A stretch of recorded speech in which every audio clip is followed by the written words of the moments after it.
The call came at 3 a.m. My brother Kailan's voice trembled on the other end of the line, begging me to bail him out of county jail. Again. I rubbed my eyes, already mentally calculating how much of my savings would vanish this time. I'm Remy, and I've spent my entire life trying to be the responsible one.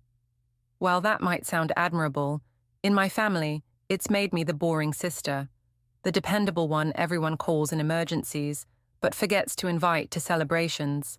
Please, Rem, Kylan's voice cracked. I messed up. I know I did, but I can't stay here another night. I sighed, already grabbing my keys. What happened this time? Bar fight. Some guy was harassing this girl and I stepped in. Things got out of hand. Of course they did. That was Kylan's specialty, getting involved in situations that got out of hand. But I had to admit, defending someone did sound better than his usual drunk and disorderly charges. The jail was exactly as depressing as you'd expect at this hour. Fluorescent lights buzzed overhead as I counted out $5,000 in bail money, nearly everything I had left after putting a down payment on my condo last month. You're an angel, Rem, Kylan said when they finally released him. His usually perfect hair was disheveled, and his designer shirt was stained with what looked like dried blood. I swear I'll pay you back this time, every penny, like you paid me back the last 3 times. I couldn't keep the bitterness from my voice. He grabbed my hands, his green eyes wide with sincerity. I mean it. I just landed this amazing new job. First paycheck comes in next week. You'll be my first priority. I wanted to believe him. God, I always wanted to believe him. Mum and Dad don't need to know about this, he added quickly. They never do. I started walking toward the exit. Though maybe if they did, they'd finally see. See what? He caught up to me. That I'm not perfect? They'd just blame you somehow. You know how they are. He was right. Our parents had mastered the art of turning every one of Kylan's failures into someone else's fault, usually mine. Why hadn't I been watching out for him? Why hadn't I stopped him from going to that bar? You can crash at my place tonight, I offered, against my better judgment. But just tonight, back at my condo, I made up the couch while Kylan showered. Sophia, my best friend, had texted, "Tell me you didn't bail him out again." I didn't respond. Sophia had made her opinions about my brother crystal clear over the years. This place is really coming together, Kylan said, emerging from the bathroom in borrowed sweats. He wandered around my living room, picking up framed photos and knickknacks. You've done well for yourself, sis. No thanks to having to bail you out every few months, I muttered. He flopped onto the couch, running a hand through his damp hair. I know I've been a burden, but things are different now. This new job, it's going to change everything. I can feel it. I wanted to believe him. Maybe this time would be different. Maybe this time, my faith in him would finally pay off, and our parents would see that I'd been right to stand by him. Get some sleep, I said, heading to my room. We'll talk more in the morning. But when morning came, Kylan was gone.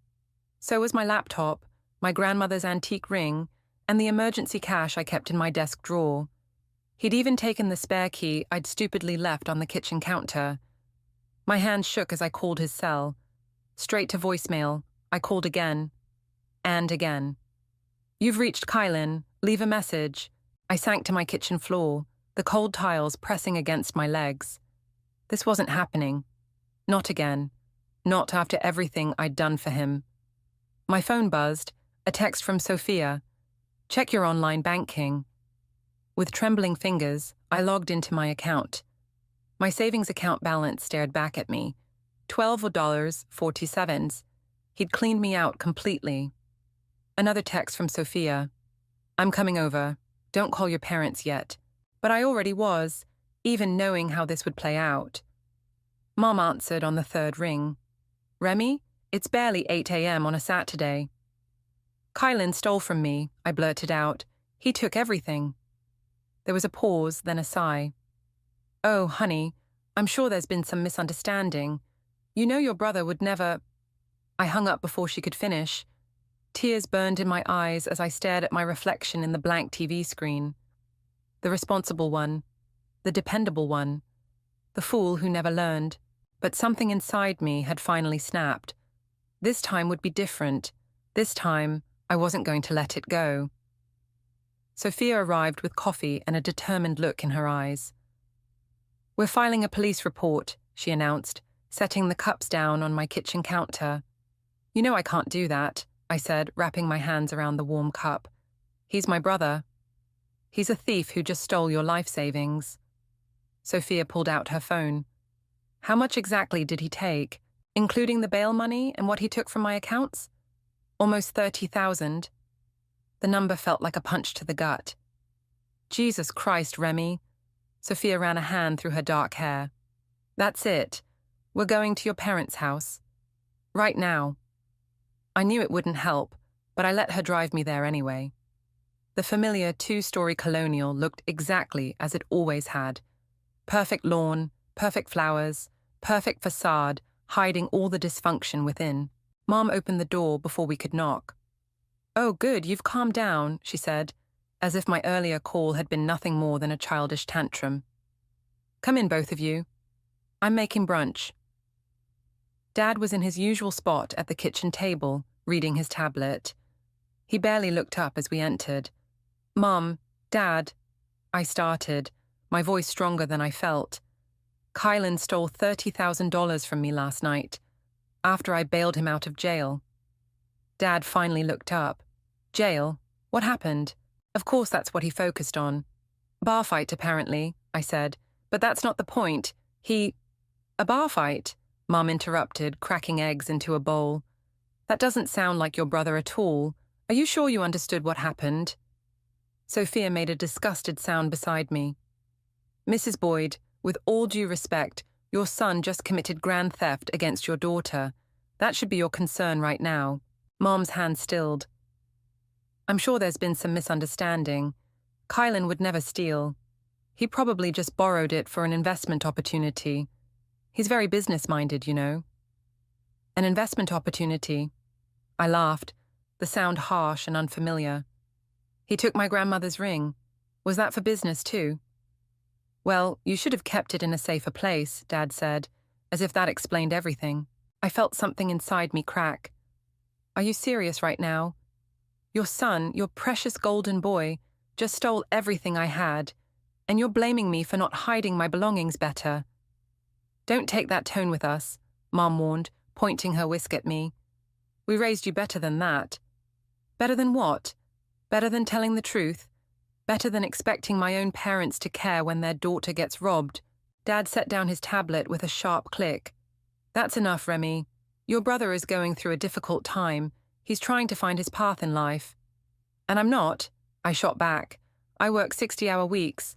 I just bought my first home.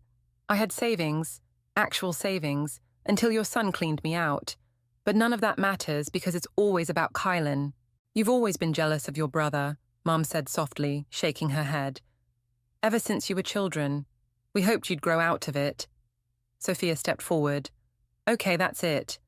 We're leaving. But first, when Kylan shows up here, because we all know he will, remember this conversation.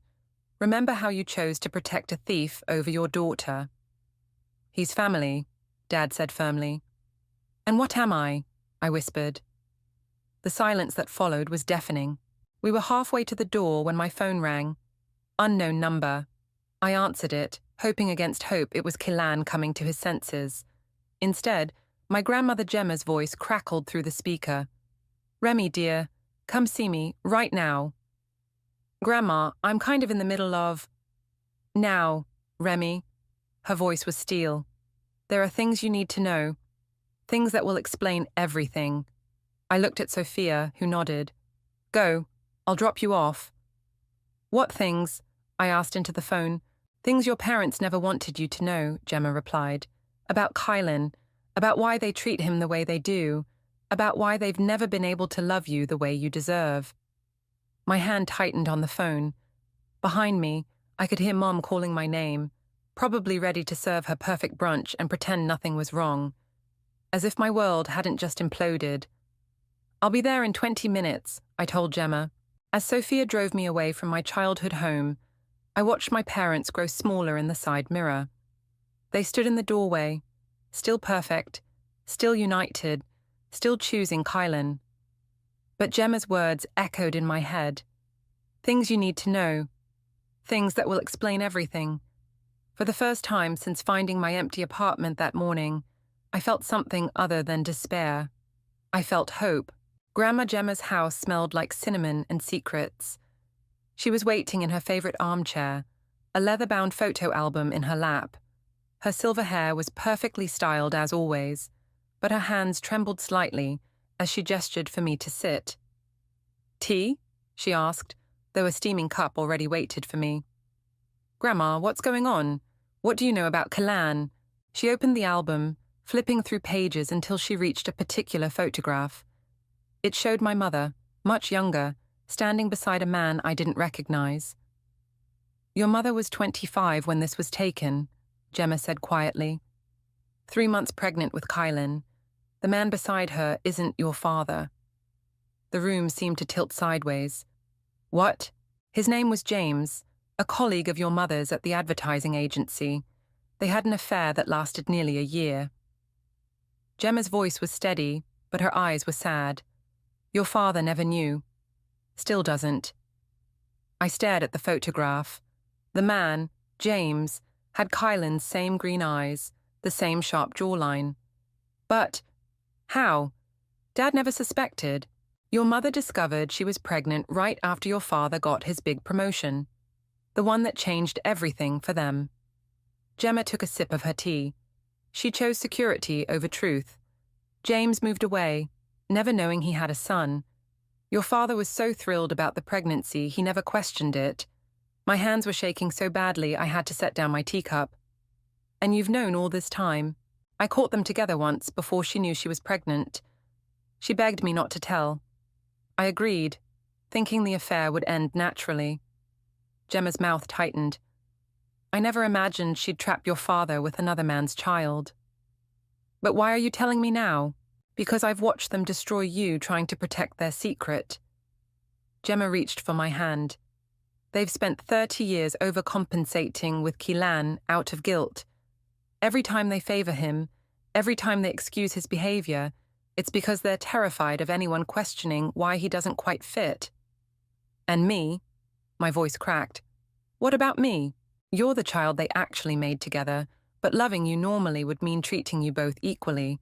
They couldn't risk the comparison." She squeezed my hand. "It was easier to push you away than face their lies." I pulled my hand back, standing abruptly. This is insane. You're telling me my entire life has been shaped by their guilt over a lie. There's more."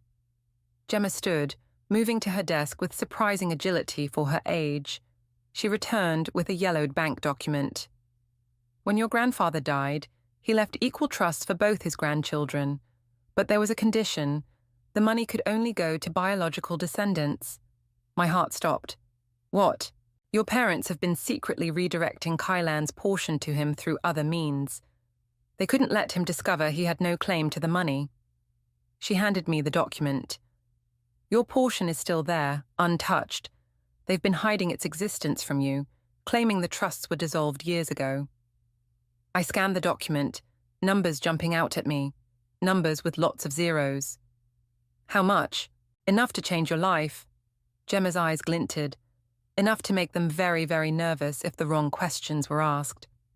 I sank back into my chair, mind racing. "Does anyone else know?" "Just your mother's old lawyer, who helped arrange everything. He retired years ago." Gemma smiled slightly. "But he kept excellent records. Records I've been holding on to, waiting for the right moment." "Why now?" "Because you're finally angry enough to do something about it." She closed the photo album with a snap. "Your brother stole from you. Your parents dismissed it. But now you have something they can't dismiss. The truth." My phone buzzed. A text from Mom. "Please come home. We can talk about this rationally." I showed it to Gemma, who snorted. "Rationally? That's rich coming from a woman who's built her entire life on an irrational lie." "What should I do?" "That depends." Gemma leaned forward. "Do you want your money back, or do you want something more?" More? Justice, dear, recognition, the power to finally make them see you. I looked down at the trust document again, then at the photograph of my mother and the man who gave Kylan his green eyes. 30 years of favoritism, of gaslighting, of making me feel less than, all because they couldn't face their own lies. I want it all, I said finally. The money, the justice, the truth, everything they've kept from me. Gemma smiled, and for the first time, I saw where I got my strength from. Then let's make a plan. A family reunion?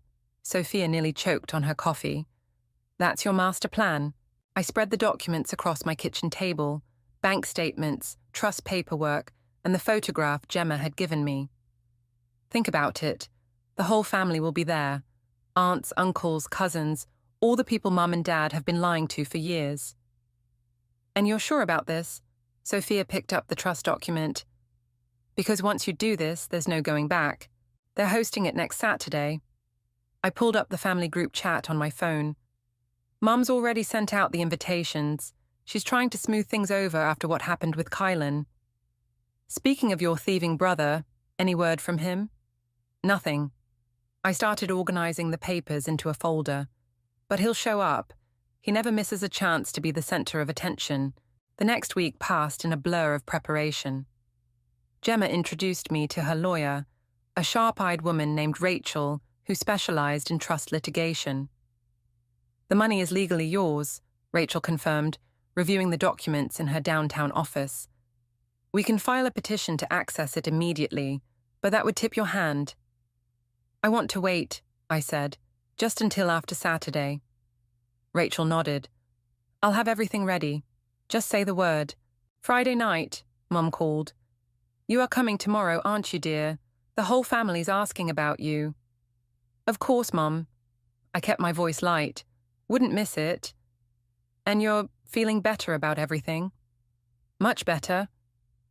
I thought about the folder sitting on my desk, loaded with 30 years of secrets. I've gained some perspective.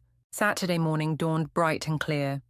Sophia helped me dress, a crisp blue sundress that made me look professional and put together. You're sure you don't want me to come? This is something I need to do alone. I hugged her tight. But keep your phone on. The family was already gathering when I arrived.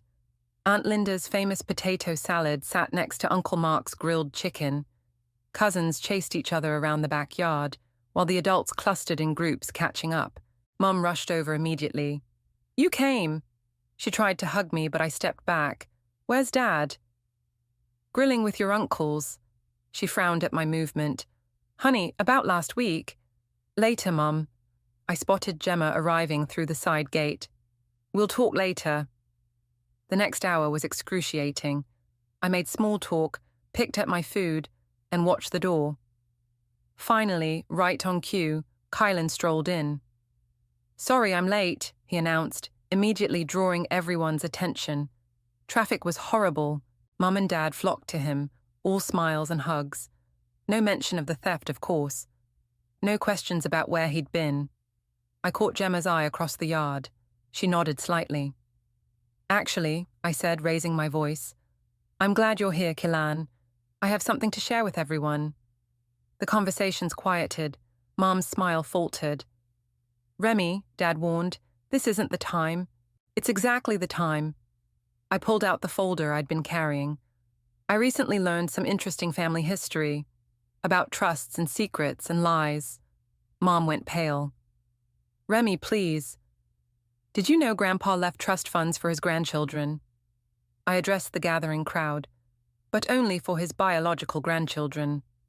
Kylan frowned. What are you talking about? There weren't any trust funds. Actually, there were. I started passing out copies of the documents.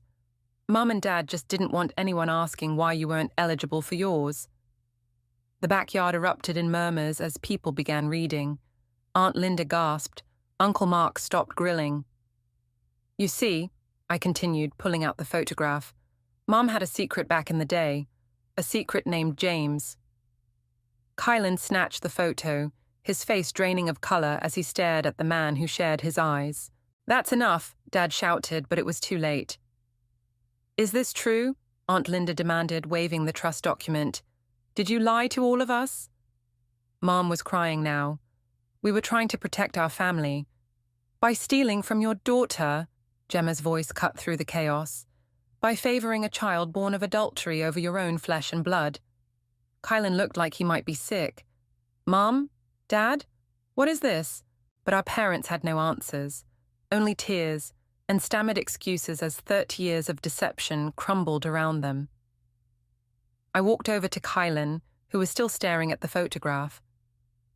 "Now you know why they always protected you, why they excused everything you did, even stealing from me." He looked up, and for the first time in our lives, I saw real fear in his eyes. "The trust fund is mine," I said quietly. "All of it. And I'm done letting this family treat me like I'm worth less than you."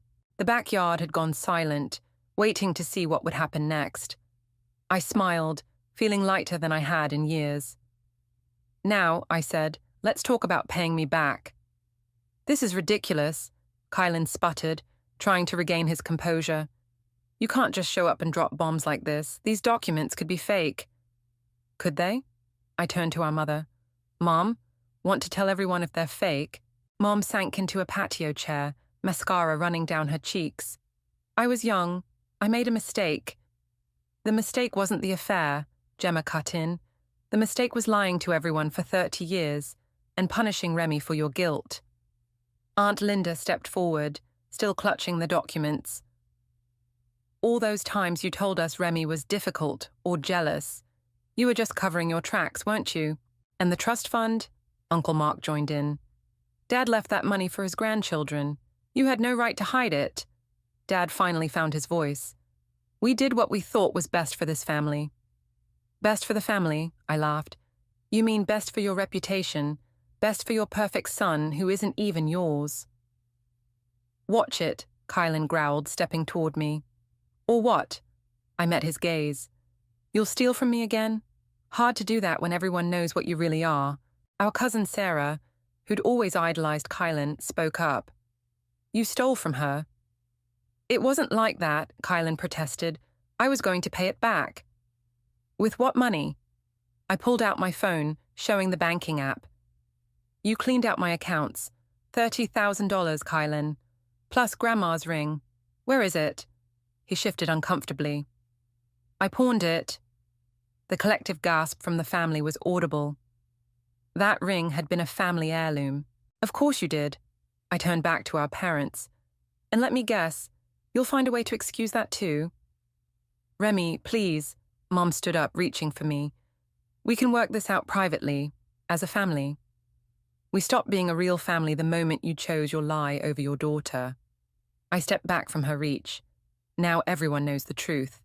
About Kylan's father, about the trust fund, about everything. "What do you want?" Dad's voice was desperate now. "Money? We can figure something out." "I want what's legally mine." I nodded toward Gemma, who pulled out her phone. "My lawyer is ready to file the paperwork for the trust, unless you'd prefer to handle this through the courts." Mom went even paler. "The courts? Fraud is a serious crime," Gemma said calmly, "especially when it involves trust funds." Kylan suddenly lunged forward, grabbing my arm. "You can't do this to me, to us." Several relatives moved to intervene, but I held up my hand.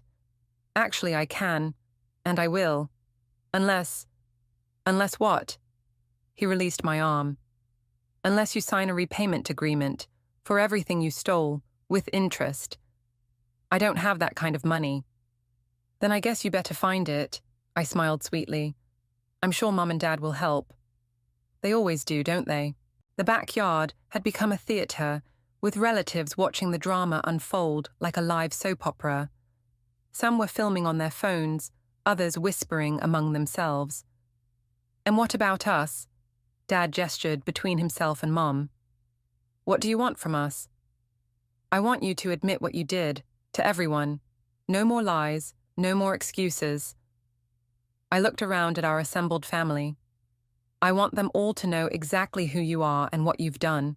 Mom broke down completely then, sobbing into her hands. Dad looked lost, his perfect family facade crumbling before his eyes. Kylan stared at the photograph of his real father again. Did you ever plan to tell me? We wanted to protect you, Mum whispered. Protect him, I scoffed. You enabled him. You turned him into this because you couldn't face your own guilt. Aunt Linda started gathering her things. I think we should go. Clearly, this family has a lot to work through. Other relatives followed suit, but not before giving me supportive hugs or whispering quick apologies for never seeing the truth before. As the backyard emptied, I turned to my parents one last time. My lawyer will be in touch about the trust fund, and Kylan, I faced my brother, or whatever he was to me now. You have 30 days to start paying me back, or I'll press charges for theft. You wouldn't, he challenged, but his voice wavered. Try me. I gathered my things, ready to leave. I'm not the pushover you all thought I was. Not anymore. Gemma linked her arm through mine as we walked toward the gate. Behind us, I could hear Mom's sobs, Dad's attempts to comfort her, and Kylan's angry demands for more answers. But for the first time in my life, their drama wasn't my problem.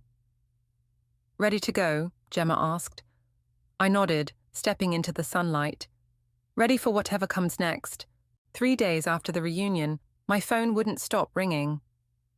Relatives I hadn't heard from in years suddenly wanted to check in. Mum called hourly until I blocked her number. Dad sent lengthy emails that I deleted without reading. Sophia sat across from me at our favorite coffee shop, scrolling through the family group chat she'd been added to by my cousin Sarah. Your Aunt Linda is going off. Apparently, she's demanding your mum step down from organizing the annual charity gala. The one Mum's been running for 15 years. I sipped my latte. That's got to hurt. Serves her right. Sophia looked up. Heads up, incoming. I turned to see Kylan pushing through the coffee shop door, looking considerably less polished than usual. His designer clothes were wrinkled, and dark circles shadowed his eyes. We need to talk, he said, pulling up a chair without asking. About your repayment plan. Great. My lawyer drafted an agreement. About everything. He ran his hands through his unkempt hair. I found him, James, my real father. That got my attention. How? Facebook. Wasn't hard. He lives in Seattle now. Kylan's voice cracked. He had no idea I existed. When I called him... You called him?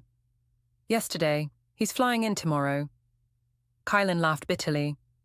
Turns out he always wanted kids. Mum told him she'd had a miscarriage. Sophia whistled low. Your mum's really going for gold in the lying Olympics.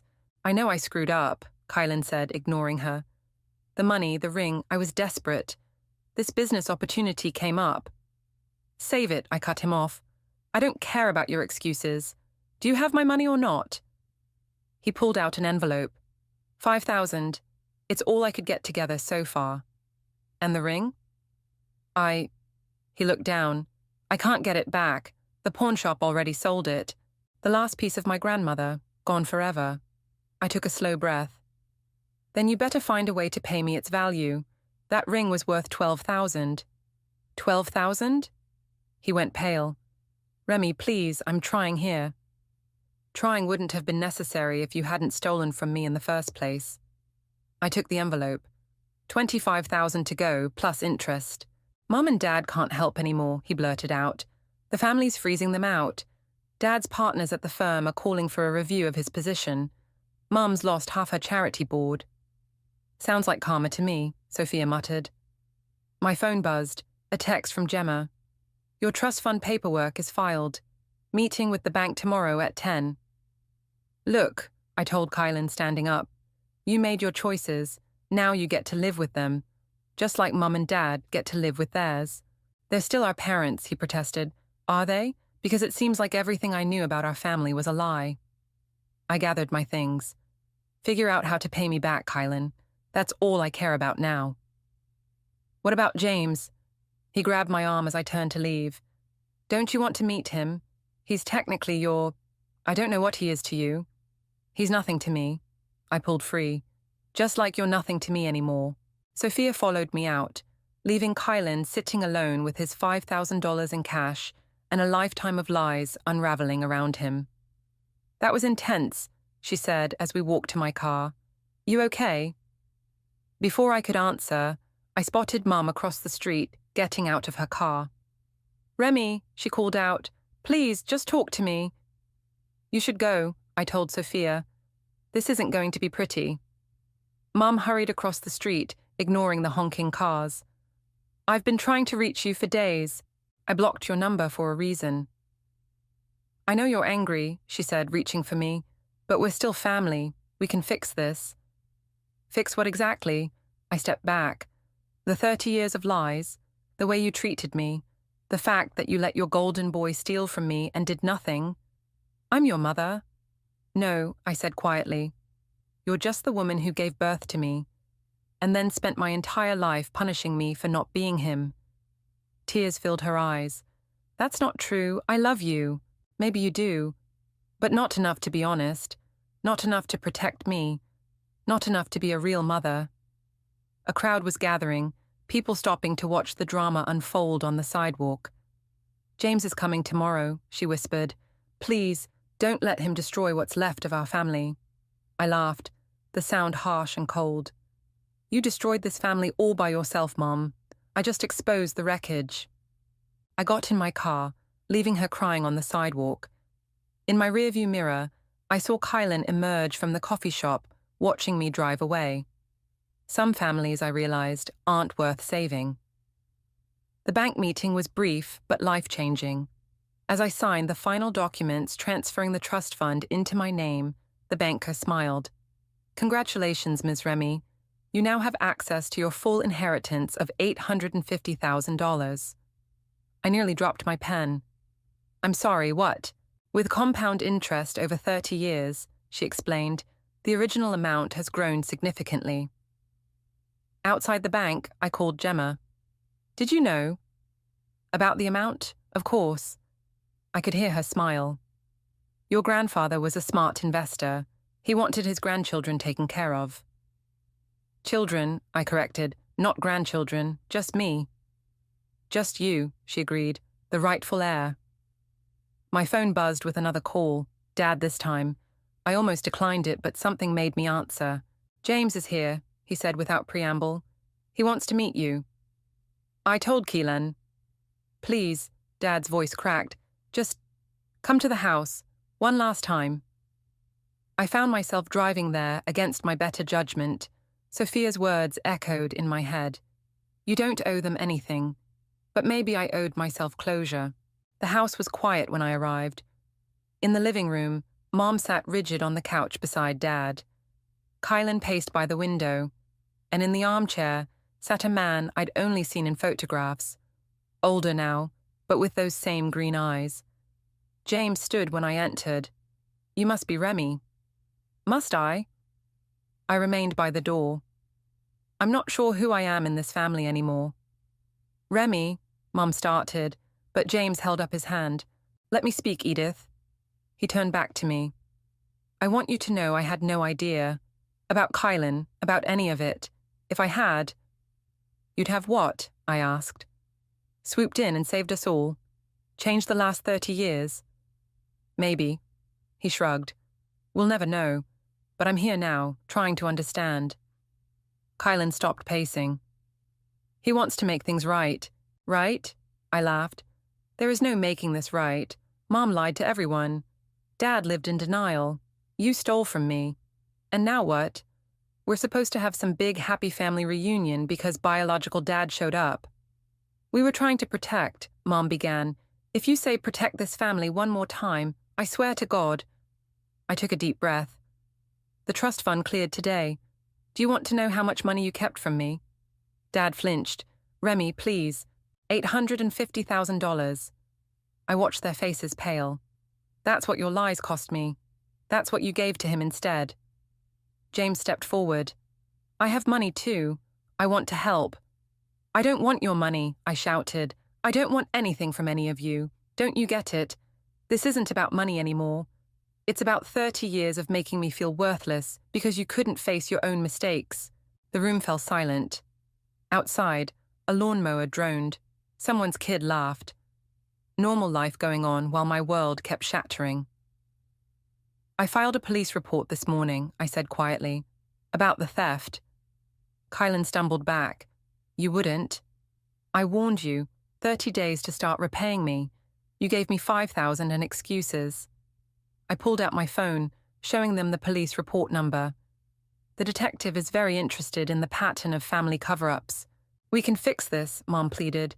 James can help with the money. It's not about the money. I turned to James. You seem like a nice man. Maybe you would have been a better father than the one I got. But I don't need a father anymore. I don't need any of you. Remy, Keelan stepped toward me. You're my sister. No, I said softly. I'm not. I'm just the person you stole from. The one who finally stopped letting this family treat her like she didn't matter. I walked to the door, then paused. The detective will be in touch, Kylan. Mom, Dad, I'm sure the country club will love this latest scandal. And James? I met those familiar green eyes. I hope you find whatever you're looking for, but it's not here. As I drove away, my phone exploded with messages. I ignored them all, except one from Gemma. Come over, I made pie. In my rearview mirror, I could see them all spilling onto the front porch. The parents who failed me, the brother who wasn't my brother, and the father who came too late. But ahead of me lay something better. Freedom, truth, and the knowledge that I'd finally stopped letting their lies define my worth. Sometimes, I realized, the best revenge isn't just exposing the truth, it's walking away and letting karma do the rest. Gemma's kitchen window offered a perfect view of the moving truck in my parents' driveway. We watched as workers carried out boxes and furniture while sharing her famous apple pie. The firm asked Dad to retire early, I said, cutting another slice. Apparently, fraud allegations and family scandals are bad for business. And your mother? Lost her position at the charity. They're downsizing to a condo. I smiled. Karma's been busy. My phone buzzed. A text from the detective. K. Boyd turned himself in this morning. Wants to make a deal. Good, Gemma said when I showed her. About time he faced consequences. Sophia burst through the back door, waving a newspaper. Have you seen this? The Society page headline read, Prominent families fall from grace, fraud, theft, and hidden heirs exposed. Mum must be devastated, I said, but found I didn't care anymore. Any word from James? Left town yesterday, Sophia reported, stealing a bite of my pie. Apparently finding out your long-lost son is a thief wasn't the heartwarming reunion he hoped for. The doorbell rang. Gemma answered it, returning with a small package. It's from that detective. Inside was my grandmother's ring, still beautiful despite everything. A note read, Recovered from pawn shop. Owner cooperated when charges were mentioned. I slipped it on, feeling whole again. Think they'll ever forgive me? Forgive you? Gemma scoffed. For what? Telling the truth? For destroying their perfect family image. They destroyed that themselves, Sophia said firmly. You just stopped covering for them. My phone rang, a number I didn't recognize. Hello? Ms. Remy? A woman's professional voice. This is Andrea from Riverside Publishing.